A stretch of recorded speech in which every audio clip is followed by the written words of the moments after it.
Ladies and gentlemen, boys and girls, dogs and cats, I am the greatest of the greatest, Josh Samuel, the most copied, the most revered, and the most envied. And on the line with me, ladies and gentlemen, are two great brothers, and their names are Fran and Jordan Ross. Jordan Ross, man, we missed you last week, man. How have you been, man? I've been good. It's a good time to be a DC fan, apparently. Yes, sir. Yes, sir. And Fran, how are you doing, brother? I'm doing great, as always. Good, good, good. As Jordan Ross said, it is a very, very great time to be a DC fan, aside from them not releasing the Snyder Cut, but we'll talk about that a little later. Because the movie that, once again, I said would do great things is doing great things, and that movie is Joker. Fran, I'll start with you, man. Joker just won Best Film at the Venice Film Festival. What's your thought on that, man? Well, I mean, I think it's pretty impressive that a comic book movie has won such a prestigious award, and Mhm. I don't know what people think the Joker movie is, because I just see verified accounts on Twitter going crazy about it. Like, oh my Mhm. god, Roman Polanski was there and the Joker too, or something like that, which was like, I don't see the correlation, but okay. Like, Mhm. it's a movie and people are like, oh my god, this is going to inspire mass shootings and this and that. I don't know. I'm just happy that it's doing great, because I think that the movie is going to be awesome. And Absolutely. if so many people are saying that it is that good, I think it is going to be pretty good. And I can't wait for people to have meltdowns when it makes like $700 million. Like, oh my god, this is going to influence our young people and this and that. I don't know. I'm just happy for the movie and for Joaquin Phoenix and Todd Phillips. Absolutely. Brother Jordan Ross, man, like I said, we really missed you last week, brother. What's your thought on Joker getting all this acclaim and praise? I gotta be salty again, like I predicted it would a year ago. But what's your thought on Joker getting all this praise, man, and winning at the film festival in Venice? Oh man, I think the three of us, we've kind of given up on um film criticism in terms of like it being a thing that we use to measure how good a movie is. I think we all agree that sometimes critics are right, sometimes critics are wrong. Mm-hmm. Um in this case, one, I'm absolutely blown away because if you look at the past winners, you got stuff like Rashomon, Ivan's Childhood, Last Year in Marion Band, Three Colors Blue, like all these kind of, for lack of a better word, like classy movies, like really artsy fartsy film school movies. And Mm-hmm. then there's Joker, which is so out of left field. So the film school kind of buff in me was like, whoa, that's like I've been waiting for this moment when a comic book movie would win some prestigious award, and it's happened. And I think that's great. I think it's awesome. Um, Again, we I don't think either of us care about what critics or bloggers or anybody says, but hearing that all these people have really enjoyed the movie and it's supposed to be amazing, that just makes me more hyped to see it. Mm-hmm. Um, and yeah, I mean, a great time to be a DC fan. Absolutely, absolutely. Moving on, brothers. Brother Jordan, I'll go back to you, man. What is another DC character you would potentially like to see under the proposed DC Black Label? I've seen a lot of people say either Lex Luthor or Scarecrow. A lot of people have gone so far as to say Poison Ivy, which I don't know how that will end up working out. Me myself, the one for me would definitely be Deathstroke or Nightwing, the ones that they said they were gonna do, but for whatever reason they haven't really come about yet. Deathstroke with the director of the Raid, and either Nightwing with Chris McKay. What's one character you'd like to see from DC, brother? You know, this is probably I have to agree with a lot of people. I would love to see a Lex Luthor movie, and that's because I'm a huge Lex Luthor and Superman fan. So I Mm-hmm. would love to see. I don't know. I think a movie focusing on him has a lot of potential. Um, the closest I don't think we've ever had like all our portrayals of Lex Luthor have been pretty different. Mm-hmm. So seeing a more kind of, I guess, Joker approach to his character, I would be definitely interested in. So I would have to say Joker. Take any one of Batman's rogues gallery. I think any of one of them could be cool. Mister Freeze would be awesome. Um, Lobo would probably be that'd be a great one too. Mm-hmm. I could even see a Doomsday movie working where it's kind of like a disaster movie, but that's a little bit different. Yeah, there's just so much potential. It's kind of hard to pick one or two to answer the question, but I would say Lex Luthor would probably be my number one. Okay. Brother Fran, man, what's a DC character you would potentially like to see made into a movie under the proposed DC Black Label? Shout out to Todd Phillips. Well, probably Deathstroke. I've seen a lot of people Mhm. say it on Twitter and everything, but a John Wick kind of movie with Deathstroke, with a low Mhm. budget like Birds of Prey or something like that, like 60 million, I think it will work tremendously because it will gain from fans who are, comic movie fans, which are there's a lot of them, but there's also the average moviegoer who wants to have fun at the movies. So I think that 18 R-rated Deathstroke movie with a John Wick style, with like being explicit with the blood and the violence and everything, I think that will work in a very, very, very, very special way. Because I think that we've come to an era where we need more R-rated superhero movies, because there's craving for that kind of movie. And I think that if you give them that special treatment and let the director do whatever they want, like Todd Phillips has done with the Joker, because he said he didn't take anything from the comics or something like that, he said. So I think that if they give the directors that freedom and they make it R-rated and they have variety and diversity in the terms of how to focus the movie, I think that will be incredible. But yeah, a Deathstroke focused kind of John Wick style movie, that will be the bomb. Okay. Brother Fran, I'll go back to you, man.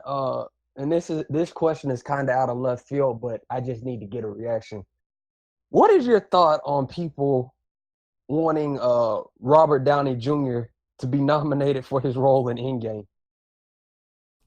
Well, I mean, I can understand like the average fan saying that, which is cool. I mean, if he's really important to you, I can understand that.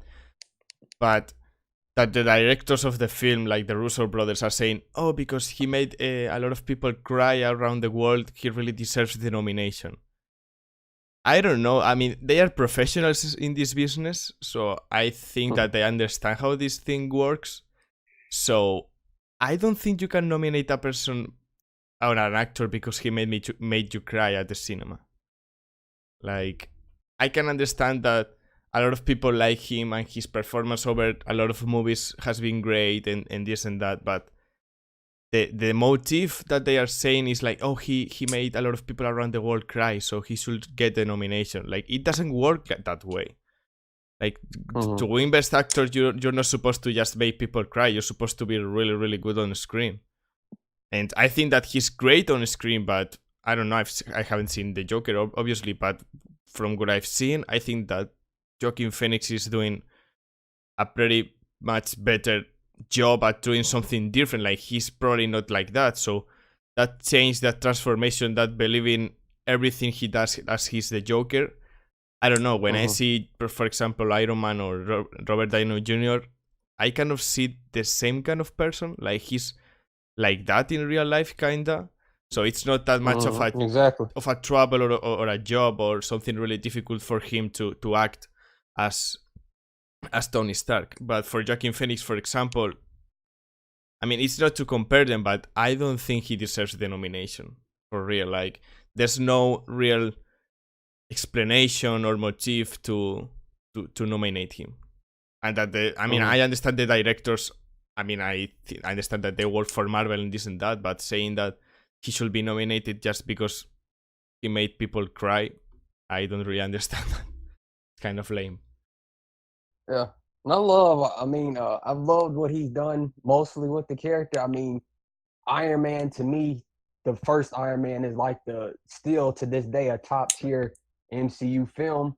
I love seeing Robert Downey Jr. from the beginning to the end mostly, and to see him in the universe and the way he did was, incredible. But yeah, I mean, you got Joaquin Phoenix obviously being the big one. You've got Brad Pitt potentially with Ad Astra, and even possibly even with Once Upon a Time in Hollywood.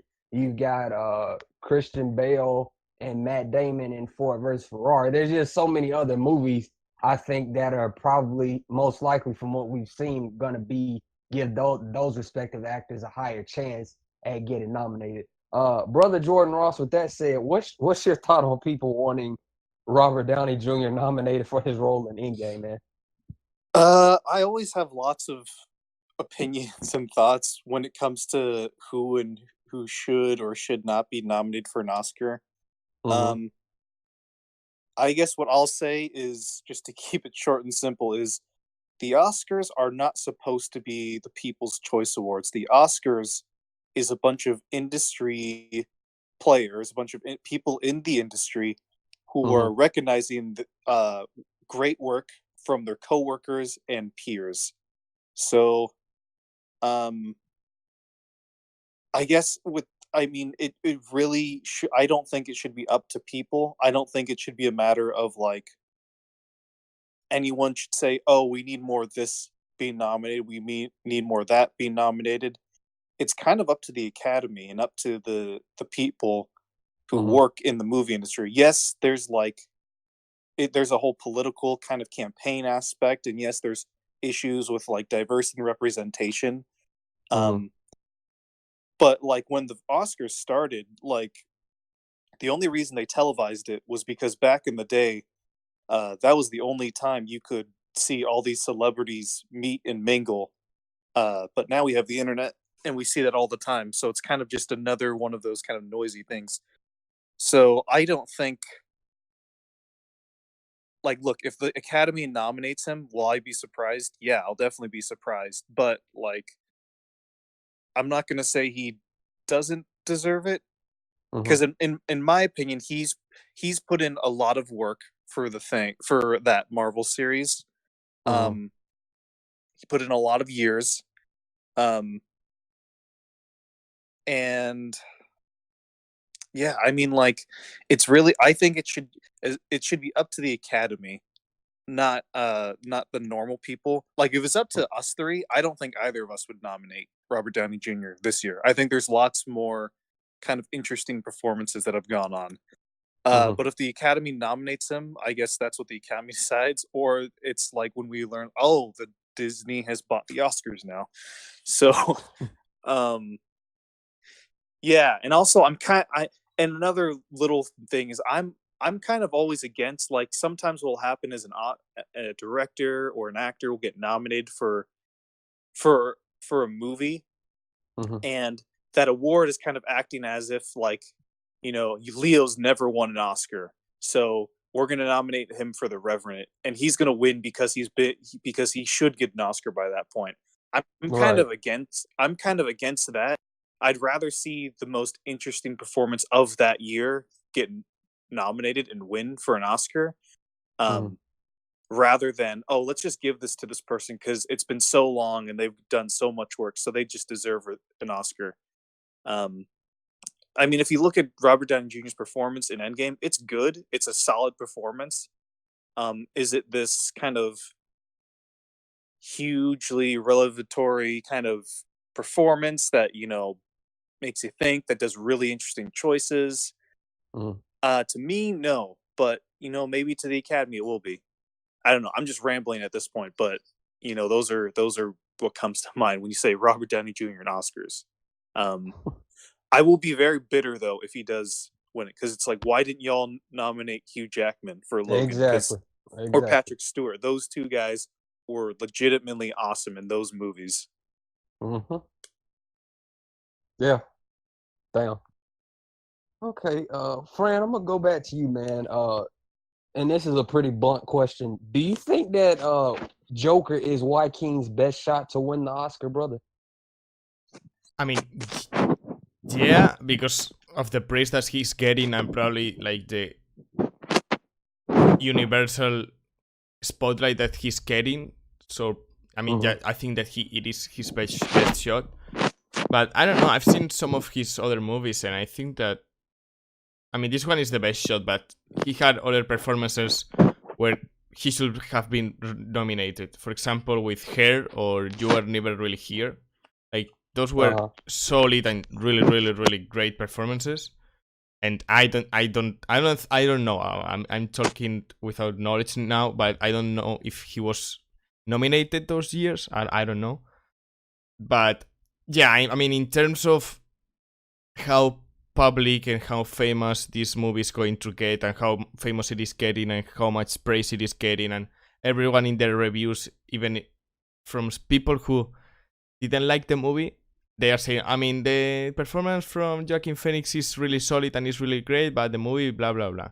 So I think that if everyone agrees, even if from people who don't like the movie, they agree that he's the best from the movie and his performance is amazing, I don't know, maybe Leonardo DiCaprio could kind of fight with him for the Oscar from Once Upon a Time in Hollywood, but I think that if the movie is really, really good and everyone worldwide sees how much he's put into the character and how well he's done, I think that he should win it. I think it's his best shot by far. Okay. Jordan Ross, man, what do you think about Joaquin and his chances of winning the Oscar? Because I think at this point it's pretty much a sole thing that he'll be nominated. But do you think this is his best shot to win? I have no idea, because in the past, like, he's an undeniable actor, and he's given some amazing performances. But he's also like straight up said, F the Oscars. Like, the Oscars are stupid. It's not important. Blah blah blah blah. And I think that's a huge reason why he hasn't been nominated in the past. So if he is as good in Joker as everybody's saying he is, if he's just undeniably amazing, the Oscars will probably nominate him. I don't know if he'll win, because, you know, he's been on record saying, like, I don't like the Oscars, they're stupid. I don't know the exact quote, but he has talked trash about it. But yeah, if he's that good, then he'll probably get nominated. I don't know if he'll win, but, you know, I guess we'll find out. For sure. Well, I mean, I kind of agree with him saying fuck the Oscars, because there's sometimes that there has been like some kind of questionable decisions in terms of who wins the Oscar and who doesn't. So I kind of agree with him. Like, it is a prestigious award, of course, it's the best one that you can get in terms of cinema, but I can understand his POV of saying what he said. I don't know, I either know where exactly did he say, but I kind of agree with him. Got you. All right, brothers, we're gonna switch it up a little bit. Brother Fran, I know you saw it because I saw your tweet about it. Brother Jordan Ross, have you seen It Chapter 2?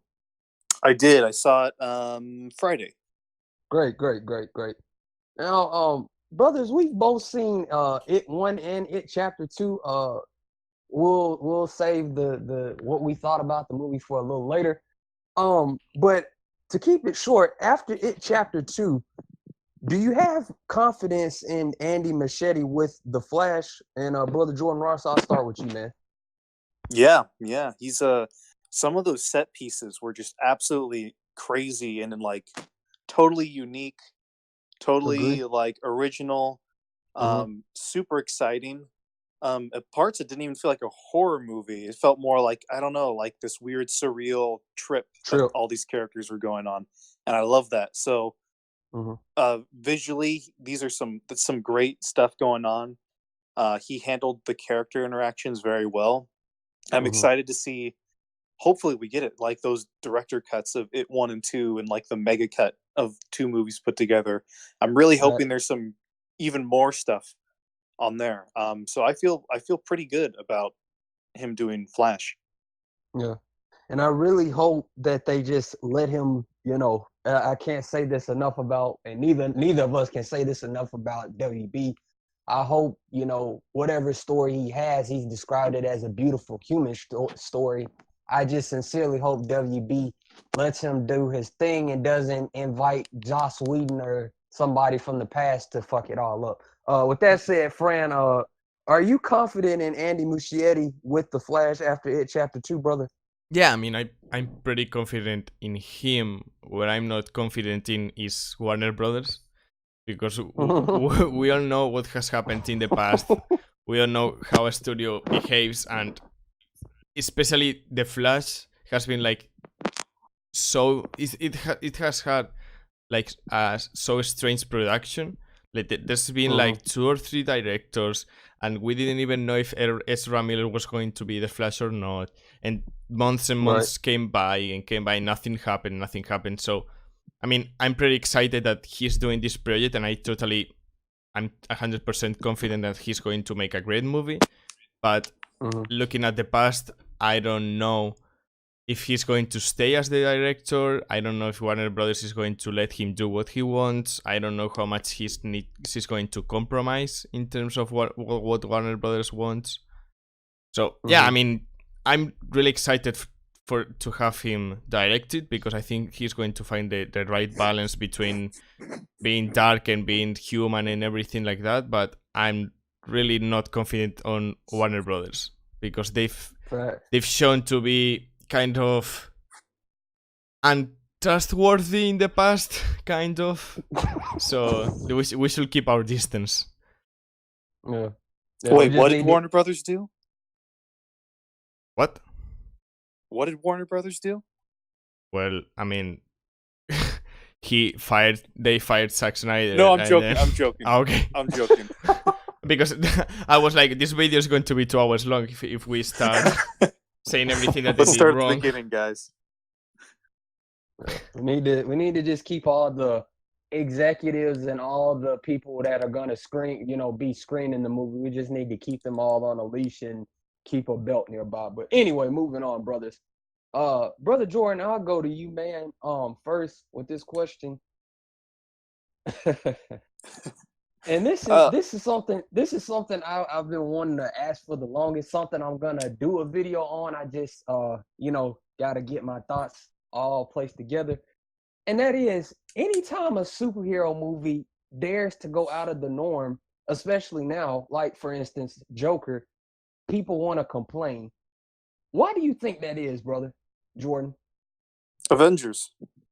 That's it. Yeah, that's true. The Avengers. That's very true. The Avengers, released in 2012, was a ginormous cultural hit. Oh my God. Ever since then, everybody has been clamoring to copy Marvel's formula. It has not worked. And now a lot of studios don't really know what to do with their properties, except kind of half-assed do a cinematic universe. And Warner Brothers themselves, they've gone back and forth trying to do it. And if we're honest here, the 2 competitors are really, it's Marvel and DC. So Warner Brothers and Disney. That's it. I mean, yeah, there's like Image Comics and like Dark Horse comic books, but like they are not brands and huge or as big franchises like, the DC properties or the Marvel properties or even the Vertigo properties. So, yeah, the Avengers, like that's why, because that is so ingrained into our, like, we don't associate comic book movies. We don't associate that with like Blade, X-Men, Spider-Man 2, Hellboy, like Watchmen. We don't associate it with all those different kinds of movies. We associate it with the Avengers, the Marvel universe. That's what that's what audience think of when they hear a comic book movie. When there is a lot of other ways to make a comic book movie. So exactly. And just because of the times we're living in, and I guess the stupidity of people is just at an all-time high, it's the Avengers. Like, that's why people expect the Avengers whenever they go to a comic book movie. And that's really it. So, brother Jordan Ross, let me ask you this, just to add to the salt, add more salt to the chicken. Uh, would you say that the MCU has in fact conditioned a lot of casual moviegoers who otherwise don't know any better and probably don't want to know any better? Yeah, I would say so. I mean, there's so many different demographics of audiences. But yeah, I think they've definitely conditioned us what to expect or what to think of when it comes to comic book movie. Mm-hmm. Uh, yeah, I mean, I can't think of much else to say to library, but like just that, like I think it's real. I really do think ever since 2012, you Mm-hmm. know, not even just comic book movies, but blockbuster movies. They're very jokey. There's a lot lighter, or I mean, the movies are a lot lighter. The stakes Mm-hmm. don't feel as real. Like if you Mm-hmm. go to like the mid 2000s to 2010, uh, the blockbusters then seemed very different. Like even something I think we talked about this a little bit. Something like Transformers, something like Star Trek. Those had Mm-hmm. a lot of kind of visually. I think they looked very different than the blockbusters of today. I think they were a lot more serious. They were still fun and like kind of a little bit jokey, but they weren't like joke fests, every scene. Mm-hmm. And I think the characters were treated pretty seriously. So I think I really do believe that like, Avengers had a huge kind of cultural impact on what kinds of blockbusters are getting made, not just superhero movies. Mm-hmm. Mm. Okay. Brother Fran, the question for you is anytime a superhero movie dares go outside of the norm, especially now, like for instance, Joker, people want to complain. Why do you think that is, brother? Because people, I mean, I don't really understand their mentality, but I think that I have like a kind of explanation. Like they hate what's different, and there's no much reasoning to that. Like if you don't like something, a movie, for example, like if you're a Marvel fanatic and you love Marvel and everything, that's fine. But don't be complaining all the time when someone makes something different. And Mm-hmm.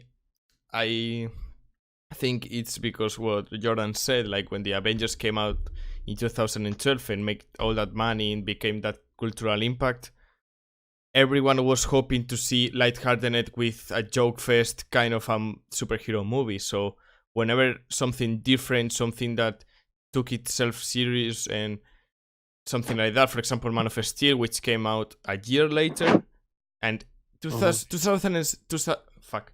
2013 wasn't that. I mean, the Avengers wasn't that big. Like Civil War and Age of Ultron didn't came out, so it wasn't that big. But in 2013, with Man of Steel, you could see like the beginning of this kind of root problem that we have now.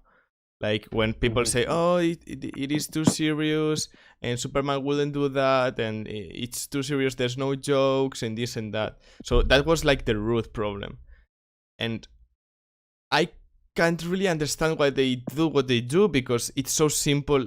It's as simple as don't go to the movies to watch a movie that you don't like. Like no one is going to make you pay for something that you don't like. No one is taking money for you to make these movies. No one is making you see these movies or watch the trailers or talk about them. So Right.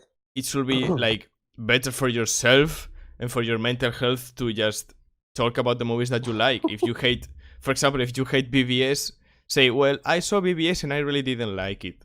That's it. Like, there's no problem. But if you are 4 years later all the time, oh my god, BBS sucks and Zack Snyder is a hack and this and that, is like, I can't really understand these people.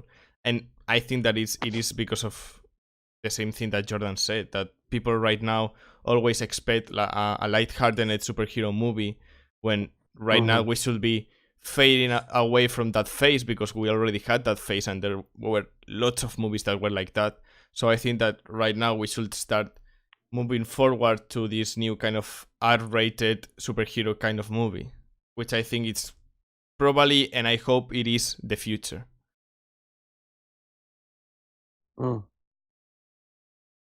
We'll see.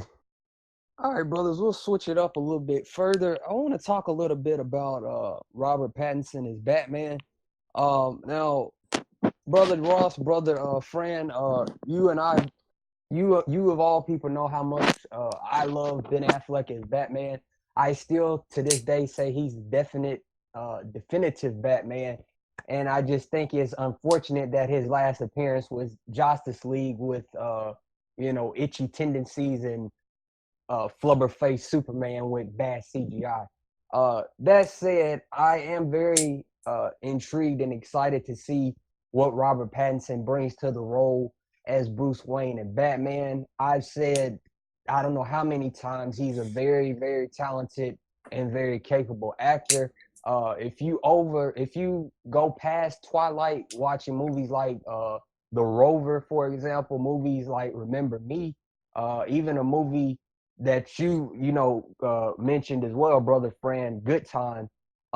Those show how capable he is, how capable of an actor he is, and I just think he's going to do excellent with the role of Bruce Wayne and Batman. Brother Jordan, I'll start with you, man. What's your thought on Robert Pattinson as Batman, bro? I like the casting.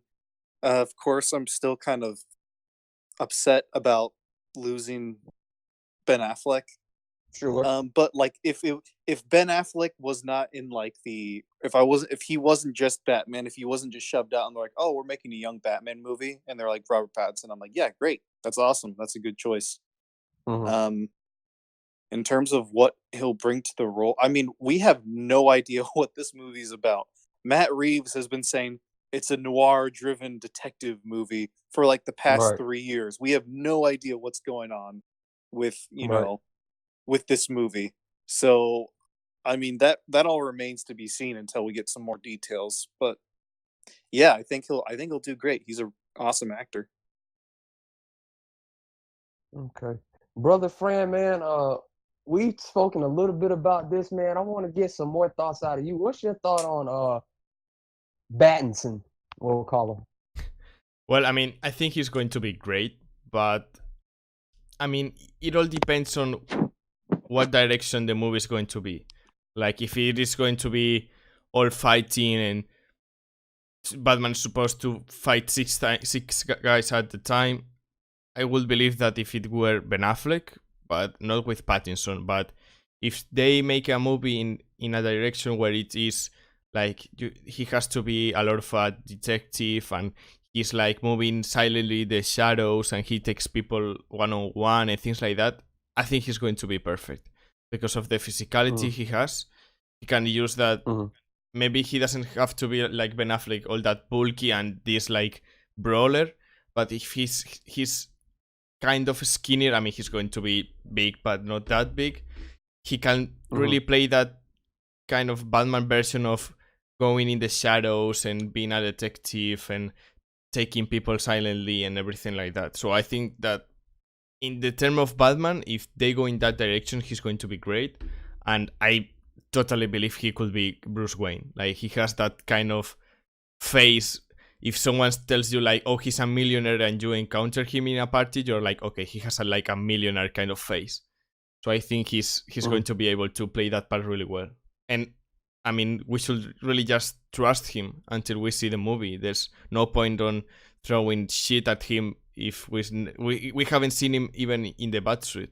So everyone who is throwing shit at him should just wait to see the movie and then judge if they like him or not. But taking precipitated opinions has been proven not that useful in the past, like when Heath Ledger was cast and everyone lost their minds, and then and then he did what he did with the character. So I really propose to everyone hating on him to wait until the movie is up, or I mean until they show a trailer or a photo of him on the Batsuit or something like that.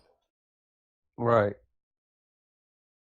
He speaking of Robert Pattinson, man, he's got some fucking great fucking filmography coming up with The Lighthouse this year, Tenet with Nolan and John David Washington next year, and then the following year he'll soar in the theaters as Batman. Just unbelievable where he's headed.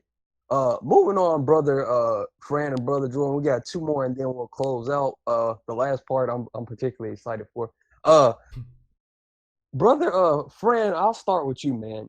And this is something I've thought about, but I haven't really given as much thought to like I did with Venom last year, because the praise and it doing what again I said it would do, is something I think is more important.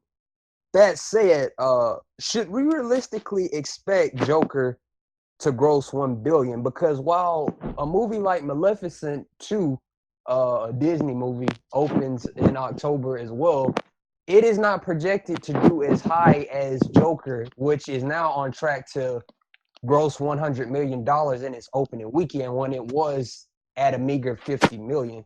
The hype for the movie is unreal. October is a great month for a movie of this caliber. A lot of people are very intrigued to see what it's all about. Me, I don't think it's impossible, but I don't think that it's going to gross quite a billion. I think it is going to do Venom numbers, and I think it may even do 900 million, but I don't think it will do a billion. With that said, friend, do you think we should realistically expect it to gross a billion? I mean, realistically not, but everyone said that Aquaman was going to flop, so you never know with these things. Like, you just don't know. I mean, the projections and everything and the praise that it is getting, I think it's going to be on Venom kind of level of maybe 800 million, 700 million, and that's a fucking massive success for a movie that was worth doing like 60 million. That is really impressive, but I don't think that it's going to reach a billion for the simple fact that it is R-rated.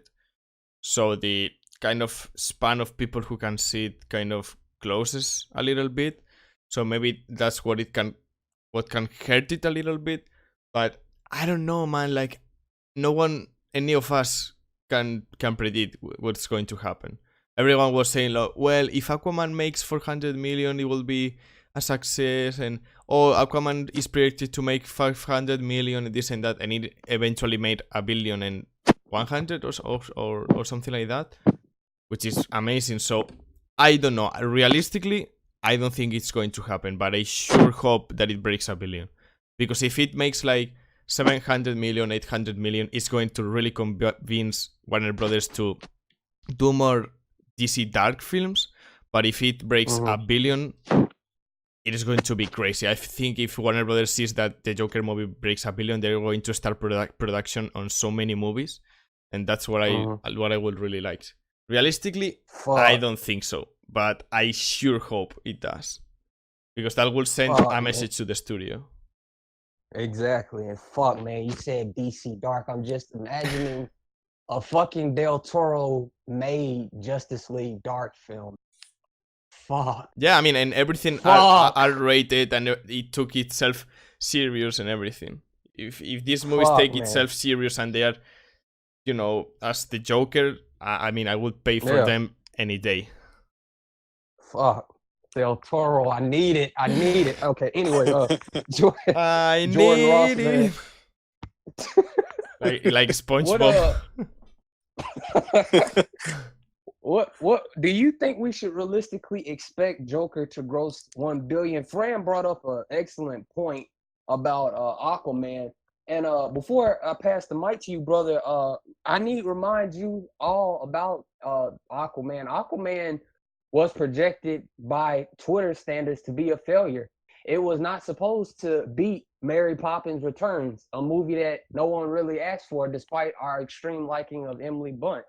It was not supposed to beat Bumblebee despite my extreme liking of Haley Steinfeld.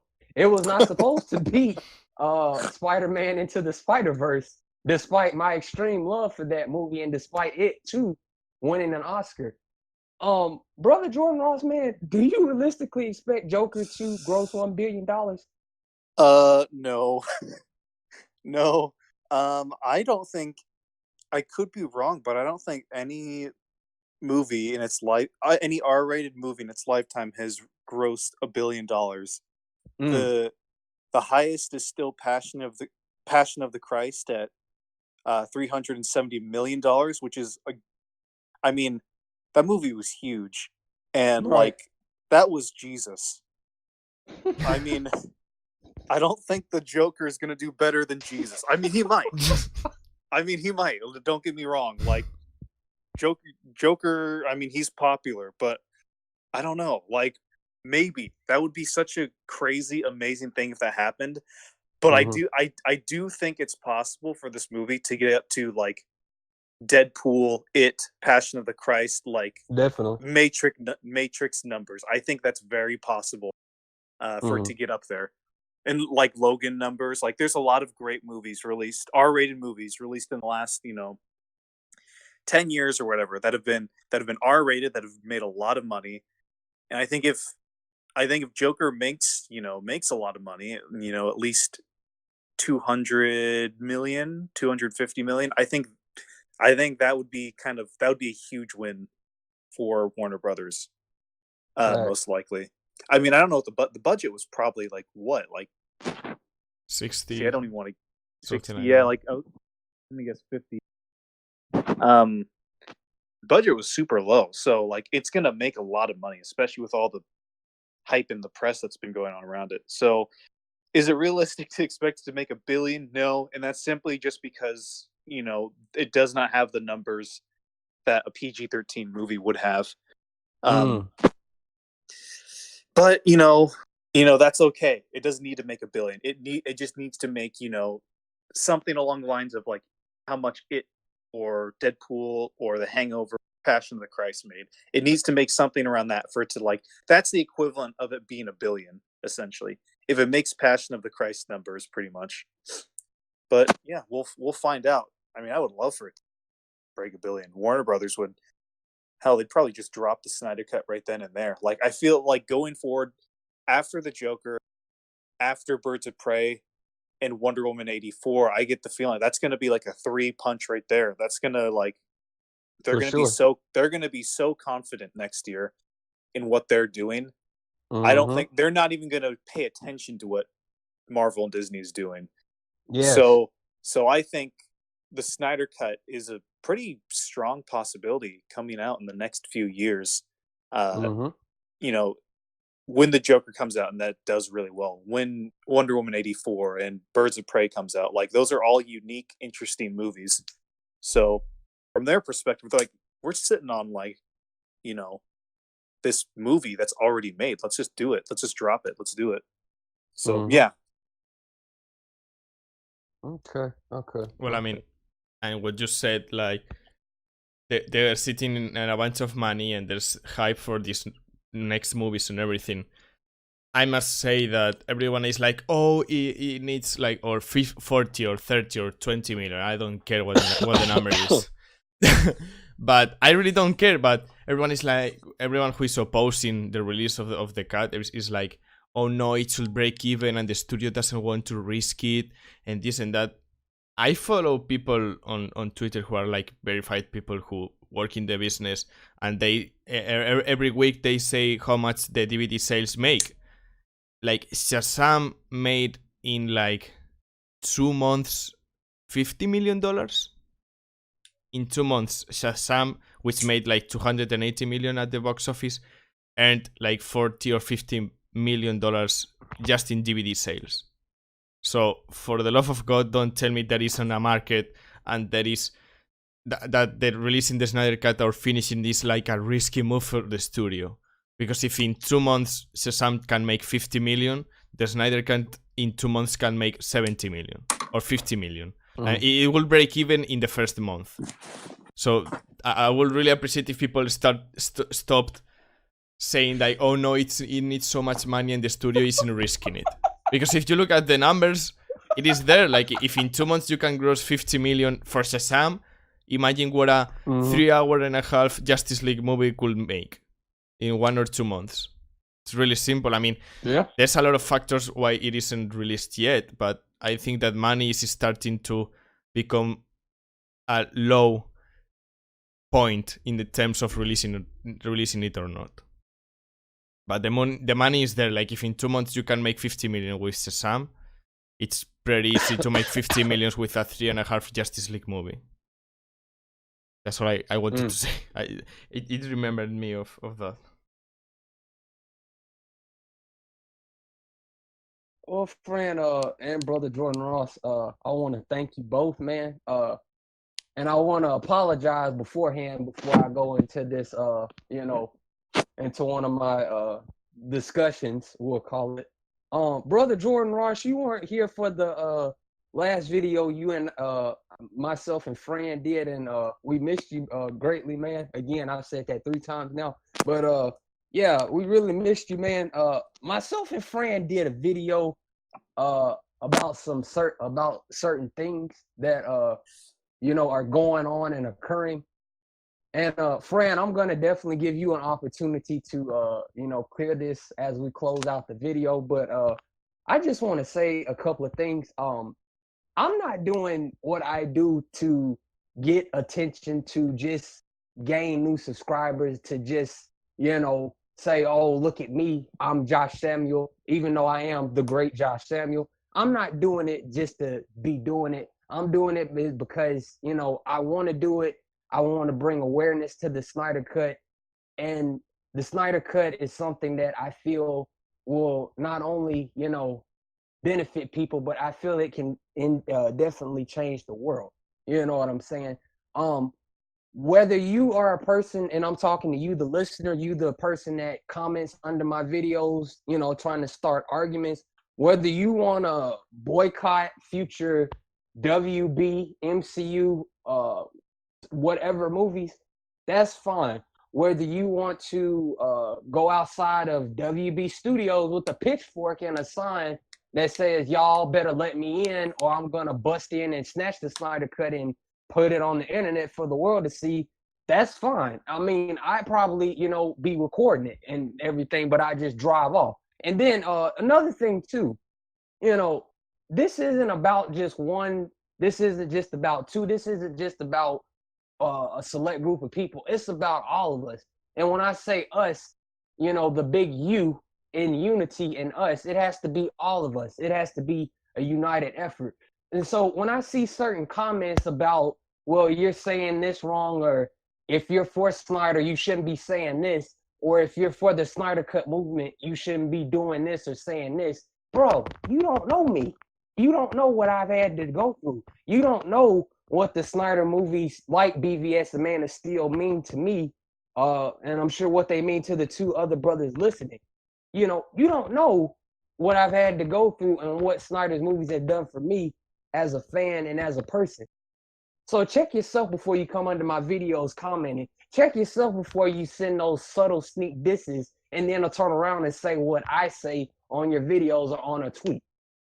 And that's all I got to say. Brother Fran, did you want to clear anything about, the Snyder, what was said in the last video, man? Well, I don't know. I have interest on listening of what Jordan has to say about this, and then I would like to go after him. I just want to see what he thinks, because I already said most of it like last week and he wasn't here, so I would really like to know what he has to say about it. All right, brother Jordan. Was this about like the John Aaron Garza stuff and like the okay, yeah. Gosh. It's all love, brothers. I don't even like. It's stupid. Yeah, like it really is. Like it's John, like what, and like and Dave the Film Junkie and like all of them. I don't think they were doing anything to like actively antagonize anyone. And like I don't know why people kept like just jabbing them and jabbing them. Like it's ridiculous. Like, can we just stop fighting about who loves Snyder more? Because that's what this sounds like. It sounds like a bunch of little kids going, no, our mom and dad, they love me more. No, he loves me more. No, he loves me more. No, Snyder is God, and God loves everyone equally. So stop your arguing. Like, it doesn't matter. It's pathetic. It's weird. And when you keep going after people, accuse them as being like kind of phonies or whatever, it makes you seem kind of like this weird, clingy, desperate person who wants attention. Like an Instagram thought. Yeah. And it's like, thought be gone. Like, get out of here. Like, stop it. Like, we don't need that in our movement. Like, we have so many other things going against us. Whatever infighting is going on, that's not going to help us at all. Like, so just stop it. And I know no one's going to listen because we've said this before and it's gotten worse. So I don't know what to say. I don't know what to do. But, like, I don't know. Like, you would think that we could all join together and band together. But, of course, like, we're splintering off a little bit. And this is acting probably like the Star Wars fan base. This is what Warner Brothers wants. Or maybe it's a good thing, maybe, because the Star Wars fan base is so big that, of course, there's going to be lots of different demographics. So maybe that's what's happening with the Snyder Cut, but I don't think so. I mean, this is such a great time to be a DC fan. Like, we got Joker coming out, Birds of Prey. We got,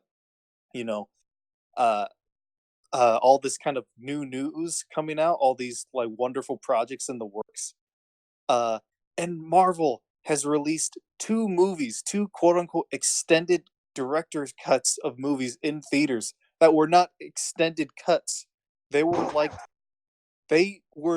with no effort. They released these movies in theaters again with like a few extra scenes, unfinished CGI, and a half-assed tribute to Stan Lee. And it's like, if they can do that with no effort, you guys have so much more material. Like, Disney is unaware that they're actually helping the Snyder Cut movement and what we want by releasing these extra editions in theaters.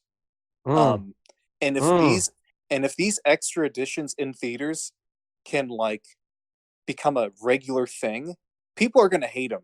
Like, I'm gonna be honest, people will not enjoy double dipping to see a partially finished movie and then go again to see the actual version or a half-assed version. That's where Warner Brothers can step it up, because Warner Brothers has an entirely new movie that they can release in theaters. A year ago, 6 months ago, I would say no way Warner Brothers releases it in theaters. They're going to release it on HBO Max or DC Universe. But now that Marvel is starting to do these extended cuts, they're making it possible for us to see the Snyder Cut in theaters. So in a world where we have that going on, stop fucking bitching about like who loves Snyder more. Like, this is such a great time. No one cares about what you think or like who you think loves Snyder or who you think doesn't love Snyder. Like some whiny stepchild baby. Like, stop it. Like, nothing against stepchildren. Nothing wrong about being a stepchild. But like, just stop arguing. Like, come on. Like, guys, it's not that hard. Yeah. That's very true. Yeah. And Fran, I'll ask you this, man. Would either one of us have devoted as much time and effort as you and I both have? And you too, Jordan Ross, it's just, you came in later. It's still, again, all love. But doesn't matter the order. What matters is the quality. Like, he's great. It's a great join. Yeah, exactly. Will we have devoted any of our time to something we supposedly secretly dislike? No would be the answer, right, brother Fran? Yeah, that would be the answer. And I don't know. I mean, I 100% agree with what you guys said, and to reaffirm what I said last week. Like what Jordan said, this is not a competition. It is not about, oh, I've made this video for the movement, but no, I've made this phone campaign, but I've done this letter campaign, so I'm like a higher member in the movement. It's like, it's not about that. It's just about getting a movie out there because we enjoy what his movies were, and we really want to see this new movie. That's it. Like what Mhm. I said last week, I'm repeating myself, but I don't see the point on accusing someone or, oh, you are a shield, or, oh, aren't you tired of licking Warner Brothers balls? It's like, bro, I'm just enjoying movies. Like, it is not that big of a deal. They are just movies. Relax. I don't know. Like, oh, look at that shield. Fuck that guy. I've seen people insult each other, not me specifically, but insult each other like, oh, go lick John Aarons Garza's balls because you are a shield of him. So fuck you and fuck the 40 Club and this and that. It's like, why are you so mad about it? Exactly. It was just an Exactly. article and it was information from what someone heard. That's it. Like, it's not that big of a deal. He didn't came up with that number. He asked someone, and that someone gave him a number. That's it. It's not that big of a deal. And then later accuse this kind of 40 Club. I don't know why they keep calling them that, but it's okay. Like, oh no, they were making fun of Snyder's daughter and this and that. And in last week's video, some people were like, oh no, you should do your research, Mr. Fran, because you don't know shit, and you're talking about something that you don't know and this and that. Listen, I'm on Twitter every day. I see all these fights. I know what is happening all the time. So you don't have to tell me to do any research. And when this was another guy, when I told him, like, that is not true. Like, there's video of this guy accusing the 40 Club of laughing about Snyder's daughter. And there's video proof. So don't fucking tell me to do my fucking research when there's public video out there. It is not that difficult. And what I said, I'm not part of this kind of club. I'm just defending something that I think is completely natural and morally obligated to defend. Like, when someone says something that evil and that cruel to put you down and trying to separate you from a person that you admire, I think that is your obligation to step up and point it out and call them out. So don't come here and trying to tell me to do my research on things that I already know. And when I tell you some things and they are true, don't come in my YouTube comments telling me that I'm wrong and that I'm lying. When there's public tweets out there that you can search if you want to that corroborate what I say. So if you want to have a normal conversation and, you know, change facts and talk about it in a calm way, I'm all in for it. But don't come in your YouTube channel or my YouTube channel telling me, oh, you should do your research because you don't know what you're talking about. Yes, I know what the fuck I am talking about. Yes, I know. And when I'm telling you in the comments factual things that you can search up in 5 minutes, don't just respond to me saying you should do your research. Because that means that you're a fucking kid who doesn't understand when he's lost an argument and when he doesn't. That's it. Like, if I tell you, okay, he said this and he's lying because he didn't say that, and your only comment is, oh, you should do your research. That shows me that you're a little kid who doesn't know when to say, okay, I was wrong. I'm going to research what you said. Sorry. Like what I said in the last video, you should really step up and be a man and say, okay, I was wrong. I'm going to look at this and maybe you're right or maybe I am right, but I'm not going to keep talking like if I was a child, like, oh no, you are uglier. Oh no, you are uglier. No, you are uglier.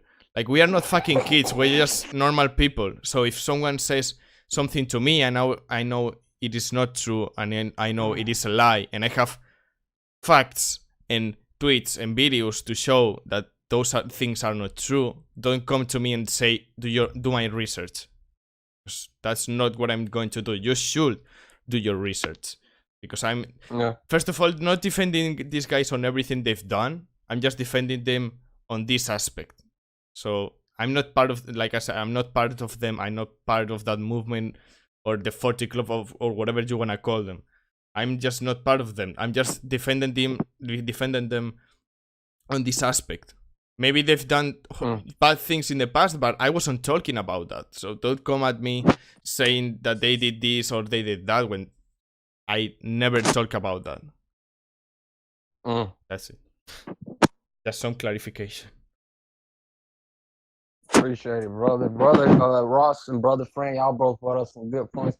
Brother Jordan, I like how you repeatedly pointed out, because you know some people are soft-headed. You know, it isn't about who's the biggest fan, or you know, I did this like you suggested, friend, or I made this video, look at me. Like I said, it has to be about unity and being united and us working together. And if that means some of us have to work in little groups, you know, maybe that's what it has to be. But that doesn't mean, you know, coming to somebody's comment section talking shit or sneak dissing them and thinking they don't know what they're, you know, thinking the person doesn't know who you're trying to talk about. If you're going to say something, just say it so it can be properly addressed. And, you know, at the end of the day, we all want this hashtag release the Snyder Cut to be a real thing. WB knows what they have to do. WB knows that the Snyder Cut is existent and that it is finished. Jason Momoa confirmed it. Steppenwolf confirmed it. I can't say his name, so I'm not going to try and say it. Ray Fisher has confirmed it multiple times. We know it exists, and it's all up to WB, and so that's why we got to keep pressing. With that all being said, brothers, we have reached the end of this video. I will leave a link to Freya's channel and Jordan Ross's Twitter in the description. You guys go give them a follow, and please subscribe, like, and comment. And yeah, don't get triggered. We'll see y'all next time.